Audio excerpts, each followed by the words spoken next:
Hi friends. రీసెంట్‌గా ఒక 2 days నుంచి చూస్తున్నాను నేను కూడా ఒక ఇష్యూ గురించి. అదే దానికోసం ఒకసారి స్పందిద్దాం మాట్లాడదాం మనం కూడా అని చెప్పి చేస్తున్నా. తమిళనాడులో తిరుపరకుండ్రం అని చెప్పి మదురైకి దగ్గరలో, మదురైకి ఒక 10 కిలోమీటర్స్ 15 కిలోమీటర్స్ లోపు ఉంటుంది. సుబ్రహ్మణ్య స్వామి అంటే తమిళుల ఆరాధ్య దైవం సుబ్రహ్మణ్య స్వామి, మురుగన్. ఆయన ఆలయాల్లో మొట్టమొదటిది దేవయాని అమ్మవారిని పెళ్లి చేసుకున్న ప్లేస్ తిరుపరకుండ్రం. ఇది చాలా పవిత్రమైన ప్లేసు. సుబ్రహ్మణ్య స్వామి ఆలయాల్లో మొట్టమొదటిది. అటువంటి ఆలయంలో ఈరోజు ఏంటిది ఇలాంటి ఇష్యూ జరుగుతుందో నాకైతే అసలు అర్థం కావట్లేదు. ఎందుకంటే Indian is a very worst politics. ఎంతసేపు కూడా దేవుడిని కూడా ఇందులో లాగే, దేవుడి విషయాల్లో కూడా ఇందులో లాగే పొలిటీషియన్స్ ఎక్కువ అవడం బట్టి ఇండియాలో ఇలా జరుగుతుంది యాక్చువల్గా. అంటే ఇప్పుడు నేను చెప్పదలుచుకుంది ఏంటంటే, తిరుపరకుండ్రం అనే టెంపుల్లో ఈ రోజుది కాదు, దాని యొక్క కొండ యొక్క ఇప్పుడుది అంటే పురావస్తు శాఖ కూడా 2000 సంవత్సరాల పూర్వమైన కొండ అని చెప్పారు. సో ఇప్పుడు విషయం ఏంటంటే, ఆ కొండ మీద ఒక ఆచారం ఉంది ఎప్పటి నుంచో.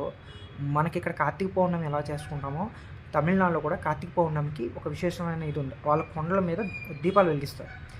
ఆ దీప కాంతిలో కార్తికేయుడు అంటే సుబ్రహ్మణ్య స్వామి ఈశ్వరుణ్ణి ఆరాధిస్తాడని ఒక నమ్మకం వాళ్ళకి. తిరుపరకుండ్రం కొండ మీద కూడా ఎప్పటి నుంచో కొండ మీద ఒక దీపస్తంభం ఉంది. ఆ దీపస్తంభం మీద దీపం వెలిగించే ఆచారం ఉంది. మధ్యలో ఏదైనా రాజు దాడుల వల్ల అలాగా డిఫరెంట్ ఇష్యూస్ వల్ల అది ఆగిపోయింది. కొంతకాలం అది ఆగిన తర్వాత మళ్ళీ స్టార్ట్ చేశారు. బ్రిటిష్ టైంలో కూడా స్టార్ట్ చేశారు. ఎక్కడంటే సుబ్రహ్మణ్య స్వామి ఆలయానికి కొంచెం పైన వెలిగించడం మొదలుపెట్టారు. ఇక్కడ దాకా బాగానే ఉంది. అక్కడ ఒక దర్గా కూడా ఉంది కొండ మీద. ఎందుకు అంటే 13th సెంచరీలో ఒక ముస్లిం రాజు ఇక్కడికి వచ్చాడు. మదురైని ఆక్రమించిన నాయకరాజు దాంట్లో వచ్చాడు. వచ్చినప్పుడు అతను ఆక్రమించాడు. అతని పేరు సికిందర్. సో అతను అక్కడే కొంతకాలం ఉండి ఆ కొండ మీద కొంతకాలం ఏదో సూఫీ విధానంలో అతను చేసుకుని ఆ కొండ దగ్గర, ఆ కొండ మీద ఎక్కడో మొత్తానికి అతను ఎక్స్పైర్ అయ్యాడు. సో అక్కడ పైన ఒక దర్గా కట్టారు. ఇప్పుడు మనం చూస్తున్న ఈ తిరుపరకుండ్రం కొండకి పైన ఒక దర్గా కట్టారు. ఇక్కడ దాకా బాగానే ఉంది. ఏ రోజు కూడా ఆ దర్గా గురించి, ఈ టెంపుల్కి ఏ రోజు కూడా ఇష్యూస్ రాలా.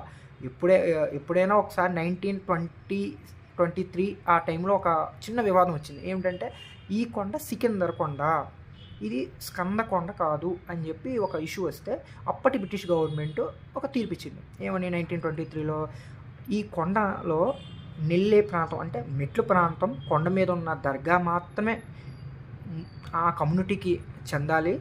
మిగిలిన భాగం అంతా కూడా అది మురుగన్ దేవస్థానాన్ని అని చెప్పి క్లియర్ తీర్పిచ్చింది బ్రిటిష్ది.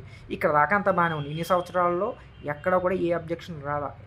హిందూస్కున్న ఒకే ఒక అబ్జెక్షన్ ఏంటంటే, అక్కడ కొండ మీద ఏ బలులు ఇవ్వకండి, బలులు అలాంటివి అవి నాన్ వెజ్ అవి వెళ్ళకండి, ఎందుకంటే అది మురుగన్ కొండ కాబట్టి అని చెప్పి ఇప్పుడు దాకా ఇష్యూస్ ఏమీ రాలా. రీసెంట్గా లాస్ట్ ఇయర్ ఏమైందంటే, మరి ఏ ప్రాబ్లం వచ్చిందో ఏంటో తెలియదు కానీ ఒక చిన్న ఇష్యూ అయితే నడిచింది. ఏంటంటే, అది సికిందర్ కొండ, అది స్కందగిరి కాదు అని చెప్పేస్తే ఏదో ఇష్యూస్ జరిగినాయి. చాలా వరకు అయినాయి. మెడ్రాస్ హైకోర్టు, మదురై హైకోర్టు దాకా వెళ్ళిన ఇష్యూస్. సో రీసెంట్గా మదురై హైకోర్టు ధర్మాసనం ఒక తీర్పు ఇచ్చింది. కార్తీక పౌర్ణమి రోజు మీరు ఆ కొండ మీద దీపం వెలిగించుకోండి అని చెప్పి ఒక తీర్పు ఇచ్చింది. ఎందుకంటే ఆ దీపం ఏంటంటే ఉచ్చపిల్లయ్య టెంపుల్ దగ్గర వెలిగించేవారు మొన్నటిదాకా ఆ దీపం. ఇప్పుడు ఏంటంటే దాని యొక్క శాసనాల ప్రకారం, ఇది ప్రకారం ఆ కొండ మీద దీపస్తంభం దగ్గర వెలిగించేవారు. మనం స్టార్ట్ చేద్దాం అన్నట్టుగా మరి మొదలుపెట్టారు. సో కాబట్టి అక్కడ వెలిగించుకుందామని చెప్పి వెలిగించుకోండి, ఎటువంటి అబ్జెక్షన్ లేదు దీనికి అని చెప్పి తీర్పిచ్చింది. Justice Swaminathan, Madras Madurai high court judge తీర్పిచ్చారు. సో తీర్పిస్తే ఇక్కడ దాకా బాగానే ఉంది. ఆయన సిఆర్పిఎఫ్ ఫోర్స్తో సాయంతో మీరు వెళ్ళి కొండ మీద వెలిగించుకోండి, ఎటువంటి గొడవలు రాకుండా అని బాగానే ఉంది. ఇక్కడ దాకా బాగానే ఉంది. మన డిసెంబర్ 3వ తారీఖున కార్తీక పౌర్ణమి రోజు దీపం వెలిగించడానికి మన హిందువులు అలాగే కొంతమంది వెళ్తే డిఎంకే గవర్నమెంట్, పర్టికులర్గా ఈ తమిళనాడు డిఎంకే గవర్నమెంట్ పోలీసులతోటి అది ఆపించింది. అసలు వీళ్ళకి నాకు అర్థం కాదు. హిందువులు దీపం వెలిగించడానికి కోర్టు దాకా వెళ్ళాల్సిన సిచ్యువేషన్ ఈ దేశంలో హిందువులకు ఉంది. అది చాలా మరి అది దాన్ని ఏమన్నాలో అర్థం కావట్లేదు. మన పండగలు మనం చేసుకోవడానికి కూడా కోర్టు దాకా వెళ్ళాల్సిన సిచ్యువేషన్ వచ్చింది ఈ సెక్యులర్ కంట్రీలో. ఇక్కడ దాకా బాగానే ఉంది. సో అసలు వెలిగించనే లేదు. ఎందుకు ఇష్యూ వచ్చిందంటే రేపు 2026లో తమిళనాడు అసెంబ్లీ ఎలక్షన్స్ ఉన్నాయి. తమిళనాడు అసెంబ్లీ ఎలక్షన్స్లో ఇప్పుడు ఇక్కడ తిరుపతి మీద హిందువుల దీపం వెలిగించుకుంటే ఆపోజిట్ కమ్యూనిటీ వాళ్ళు మాకు ఓట్లు వెయ్యరేమో అన్న భయంతో డిఎంకే చేసిందట. హిందువుల దీపం వెలిగించుకుంటే మిగతా కమ్యూనిటీ వాళ్ళకి ఎందుకు అబ్జెక్షన్ వస్తుంది? అసలు నాకు అదే అర్థం కాల. ఆ కొండ ఎప్పటి నుంచి కాదు, మురుగన్ అనే ఆయన ఈనాటి దేవుడు కాదు కదా సుబ్రహ్మణ్య స్వామి. ఎప్పుడో తరతరాలు ఎన్నో వేల సంవత్సరాల నుంచి ఆ గుడి ఉంది, ఆ ప్లేస్ ఉంది. దేవయాని అమ్మవారిని అక్కడ పెళ్లి చేసుకున్నాడని అక్కడ స్థల పురాణం కూడా ఉంది. 14వ శతాబ్దంలో కట్టారని ఆధారాలు కూడా ఉన్నాయి. అయినా సరే ఆయన ఆ కమ్యూనిటీ వాళ్ళు కూడా ఏం అబ్జెక్షన్ చెప్పాల, వాళ్ళు ఏమీ చెప్పాల. ఈ తీర్పిచ్చిన తర్వాత కూడా ఏ గొడవ లేదా, గవర్నమెంట్ అలా చేసింది. ఇక్కడ దాకా బాగానే ఉంది. అయితే ఆ తీర్పిచ్చిన జస్టిస్ స్వామినాథన్ గారి మీద పైనున్న కాంగ్రెస్ పార్టీ, ఈ అపోజిషన్ పార్టీస్ వాళ్ళు, ఈ డిఎంకే వాళ్ళు, వీళ్ళందరూ సంతకాలు తీసుకుని ఎంపీలు ఆయన తీర్పుని అబ్జెక్షన్ చేయడానికి కోర్టు దాకా వెళ్తున్నారు. అసలు ఏదైనా ఈ కాంగ్రెస్ పార్టీ ఏంటో నాకు అర్థం కావట్లేదు. ఇప్పుడు దాకా ఏ పొలిటికల్ పార్టీ ఇప్పుడు ఇలా మాట్లాడితే నేనేం బీజేపీ సపోర్ట్ అనుకుంటున్నాను. నాకు బీజేపీలో మెంబర్షిప్ కూడా లేదు. అసలు నేను ఏ పార్టీ సపోర్ట్ కాదు. మురుగన్ దగ్గరకు ఇష్యూ వచ్చింది కాబట్టి మేము మాట్లాడుతున్నాం.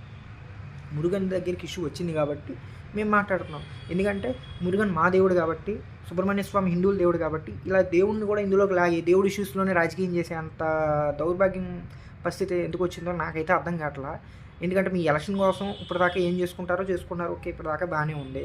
అసలు విచిత్రం ఏంటంటే ఈ సంతకాలు పెట్టిన దాంట్లో శివసేన పార్టీ ఎంపీలు కూడా ఉన్నారంట. అసలు సూపర్. అది అసలు షాకింగ్ ఏంటంటే ధర్మం కోసం పోరాడే పార్టీ అని అప్పట్లో అనుకున్న ఈ శివసేన పార్టీ ఎంపీలు కూడా అందులో ఉన్నారంట. అసలు నాకు అర్థం కాండి ఏంటంటే మురుగన్ కొండ ఇష్యూలోనే ఒక దీపం వెలిగించుకోవడానికి హిందువులు ఎంత కష్టపడాల్సి వస్తే ఇంకా ఫ్యూచర్ అథారిటీస్ ఇంకా హిందువుల పరిస్థితి ఏమవుద్ది? అసలు హిందువులు ఏం చేస్తున్నారు నాకు అర్థం కావట్లేదు. హిందువులు వాళ్ళ పనుల్లో వాళ్ళు చాలా బిజీగా ఉన్నారు. అసలు అసలు తప్పంతా నన్ను అడిగితే వాళ్ళది వీళ్ళు కాదు. మెయిన్గా తప్పు ఏంటంటే మన వాళ్ళు చేతకాని వాళ్ళందరికీ మన వాళ్ళు సపోర్ట్ చేసుకుంటా, మనకి రియాలిటీ తెలిసినా ఏమీ చేయలేని పరిస్థితుల్లో మన వాళ్ళు ఉండబట్టి దానికి డిఫరెంట్ కారణాలు ఉండొచ్చు. కానీ ఏంటంటే మనమంతా ఒక ఓటు బ్యాంక్ కింద ఉంటే, మనమంతా ఒక యూనిటీగా ఉంటే అవతలోడు ఈ క్వశ్చన్ చేయడు కదా. డిఎంకే కానీ ఏదైనా కానీ అసలు ఇప్పుడే కాదు, డిఎంకే పార్టీ హిందువులకి వ్యతిరేకంగా చేస్తుందని అందరికీ తెలిసినా సరే తమిళనాడులో హిందువులు డిఎంకేకి ఓటేసుకుంటారు.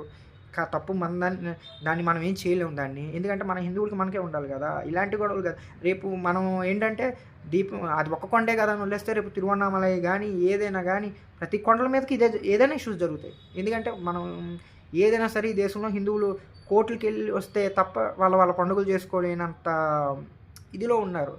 మనం ఏం చేయాలి? ఇంకా ఎంత త్వరగా అయితే ఈ ఇష్యూ క్లోజ్ అవుతే బాగుంటుందని నేనైతే అనుకుంటాను. ఎందుకంటే ఆ సుబ్రహ్మణ్య స్వామి దయ వల్ల ఇలాంటి ఇష్యూస్ అన్నీ రాకూడదని కోరుకుంటాను. ఎందుకంటే హ్యాపీ మూమెంట్స్, ఇలాంటి దీపం వెలిగించి ఆరాధన చేసుకునే ప్లేస్లో ఇలాంటి పొలిటికల్ ఇష్యూస్, పాలిటిక్స్ ఇష్యూస్, ఇలాంటివైన చండాలమైన ఇష్యూస్ జరుగుతుంటే మనకి కూడా ఒక్కోసారి అనిపిస్తూ ఉంటుంది, ఏంట్రా ఇలా జరిగినాయి, ఏంటి ఇష్యూస్ ఎందుకు జరుగుతున్నాయి అంటే మనం పట్టించుకోము. కానీ ఒకటి అలాంటి ప్లేసెస్లోకి వెళ్ళిన పాజిటివ్నెస్ కూడా ఈ ఎఫెక్ట్ వస్తూ ఉంటుంది అక్కడికి వెళ్ళినప్పుడు అలానే. సో కాబట్టి నేను చెప్పేది ఏంటంటే ఇది నా ఒపీనియన్ నేను చెప్పాను. ఎందుకంటే దీని మీద ముద్ర వేసేసి నువ్వు బీజేపీ సపోర్టా, నువ్వు పలానా పార్టీ సపోర్టా కాదు, నేను ఏ పార్టీ సపోర్టు కాదు. కానీ ఐ యామ్ ద హిందూ, నేను మాట్లాడాలి కాబట్టి నేను నా ఒపీనియన్ మాత్రమే చెప్పా. ఇందులో ఏదీ లేదు. కానీ ఒక్కటైతే మాత్రం నేను చెప్పదలుచుకున్నా. ఎందుకంటే సుబ్రహ్మణ్య స్వామి ఆలయాల్లో మొట్టమొదటిది అది చాలా మహిమాన్వితమైన ఆలయం. అది ఆ ఆలయం బేస్ చేసుకుని మీరు పాలిటిక్స్ చేస్తే ఎవడైతే చేసాడో ఏంటో తెలియదు. కానీ ఏదైనా కర్మఫలం అన్నది ఒకటి ఉంటుంది. అది ఏ పార్టీ అయినా ఎవడైనా సరే. సో ఎందుకంటే అలాంటి ప్లేసెస్ జోలికి వెళ్తే చేయించిన వాడు దానికి ఇన్వాల్వ్ అయ్యి ఏదో చేద్దామని కడుపు మంటతో ఉన్నవాడికి వస్తుంది. ఎందుకంటే చాలా వాటిని మనం చూసాం. సో దయచేసి ఇప్పటికైనా హిందువులు కొంచెం కళ్ళు తెరిస్తే మంచిది అని నేను ఆలోచిస్తున్నాను. ఎందుకంటే మనం ఏ విధంగా ఏ టైంకి ఏం స్పందించాలి, అసలు స్పందించాల్సిన టైంలో మనం స్పందించకుండా కామ్గా కూర్చుంటే, ఇప్పుడు నేనైతే ఎందుకు మాట్లాడానంటే సుబ్రహ్మణ్య స్వామి ఇష్యూ మీద నాకైతే చాలా బాధ అనిపించింది. ఎందుకంటే అది చాలా మహిమాన్వితమైన కొండ, చాలా మహిమాన్వితమైన ప్లేస్ అది. చాలా ఇంకో విషయం ఏంటంటే ఆ తిరుపరకుండం స్వామివారి కళ్యాణానికి మధుర మీనాక్షి అమ్మవారు, సుందరేశ్వరుడు, అలగర్ అని చెప్పి ఈయన మామయ్య విష్ణుమూర్తి వీళ్ళ ముగ్గురు అటెండ్ అవుతారు. అంత మహిమాన్వితమైన ప్లేస్ అది. అప్పుడు ఆయన కళ్యాణం చేసుకున్న ప్లేస్ అది. ఏదైనా జరగండి మొత్తానికి దాన్ని కేర్ ఆఫ్ అడ్రస్గా తమిళనాడు మొత్తానికి దాన్ని సంచలనం చేశారు మొత్తానికి. So hats off to our politicians. కానీ మొత్తానికి ఈ గొడవ ఏదైనా సరే త్వరగా సర్దుమనగాలని నేను కోరుకుంటాను. ఎందుకంటే అది హిందువుల చేతుల్లోనే ఉంటుంది ఏదైనా, ఎందుకంటే అది మన సంస్థ కాబట్టి. సో ఏ కమ్యూనిటీ కూడా మనం వ్యతిరేకం కాదు. అవతల కూడా వాళ్ళేమీ మీరు వెలిగించుకోండి మాకేం ప్రాబ్లం లేదు అని అన్నారు. ఎక్కడైతే ఒకవేళ వెలిగిస్తే అవతల కమ్యూనిటీ కూడా మాకు ఓట్లు లేరు అని చెప్పి రూలింగ్ పార్టీ చేస్తున్న ఇష్యూ ఇది. సో రూలింగ్ పార్టీ ఇష్యూస్ని జనాలు అర్థం చేసుకుంటారు, త్వరగా అర్థం చేసుకోవడానికి కోరుకుంటున్నాను. So thank you very much. అలాగే నా ఒపీనియనే నేను చెప్పా. ఆ సుబ్రహ్మణ్య స్వామి బ్లెస్సింగ్స్ మీకు ఉండాలి. Okay, thank you. జై హింద్, జై భారత్.